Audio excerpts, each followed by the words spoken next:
guys, today is April 25. And look my mom.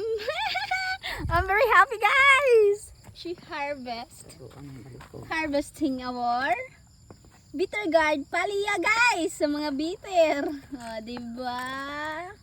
Look at that. Fresh na fresh talaga from our garden. More fruits right there guys. More fruits. Yay! And there is a eggplant. The eggplant right now in how do you call that? In market, it's very expensive. Wow! Kato ko na. I'm gonna show you guys. Oh! Hala! Wow! Hala! Oh! Hala! Hala guys! Hi! Sakto na gikuan nagkahoy man oh. Hala!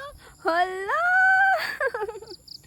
Grabe! Basta magkugi gadjud guys. See?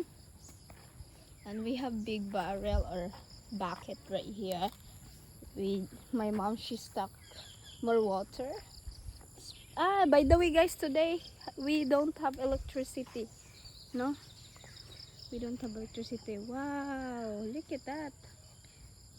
Diba? Basta magkugi guys, na-adjoy anihon. No? More fruits. I like the lady finger guys. Hopefully there are more fruits because that's more nutritious. So yeah, good morning. And kamuti tops. See? Grabe guys. And there is more eggplant, seedlings of eggplant. See? If you're not lazy here in province guys, you will not get starved. You know? So again, thank you. Shout out to my mom, to my nephew, no, because they're very hardworking, and to my cousin as well. So look at my bunbun. That's my bunbun, guys. He has a, how do you call that, a new bike. And shout out to my brother Undoy. We love bunbun guys.